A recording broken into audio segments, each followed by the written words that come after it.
गराउन चाहन्छु।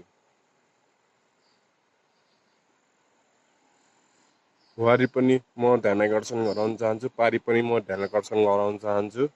यो निकायले पनि ध्यान केन्द्रित गराइदिनुहुन्छ भन्ने म ठुलो आशामा छु।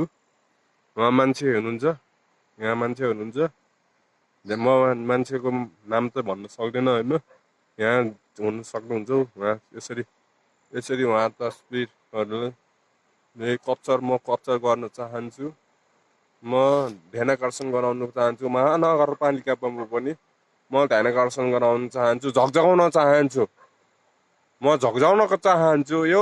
यस महानगरपालिकामा म पनि झकझगाउन चाहन्छु। यस किनभने टेन्डर नपारिकन किन बोकिराख्नु भएको छ? टेन्डर नपारिकन म ध्यानाकर्षण गराउन चाहन्छु। टेन्डर नपारिकन यसमा विभिन्न निकायहरूले पनि विरोध गरिदिनु होला भन्ने पनि म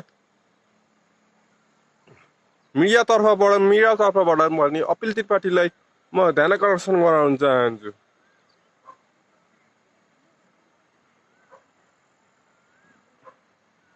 यहाँ पनि हामीहरू यसरी बोकिराख्नु भएको छ, है। म ध्यानाकर्षण गराउन चाहन्छु। यी मान्छेहरू पनि देख्न सक्नुहुन्छ।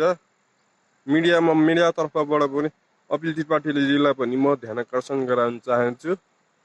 भोलि बिहान 10:30 बजेतिर आइदिनु होला। म ध्यानाकर्षण गराउन चाहन्छु।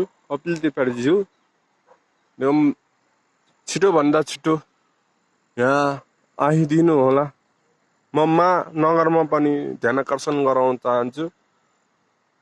महानगरपालिकामा पनि म ध्यानाकर्षण गराउन चाहन्छु। खोला नालामा किन अपराध तस्करहरूले पनि हामीलाई यहाँ शान्तिका पनि विभिन्न किसिमका बालुवा तस्करहरूले कसरी तस्कर गरिराख्नुहुन्छ, कसरी तस्कर गरिराख्नुहुन्छ भन्ने किसिमका विभिन्न किसिमका तस्करहरूलाई पनि म ध्यानाकर्षण गराउन चाहन्छु।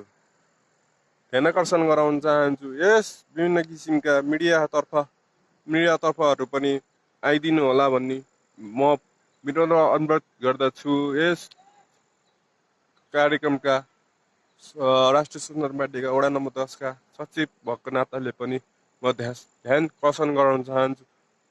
म मिडियालाई तर्फ पनि भोलि बिहान आइदिनु होला भन्दै म यहाँबाट बिदा हुन्छु। हस्, धन्यवाद।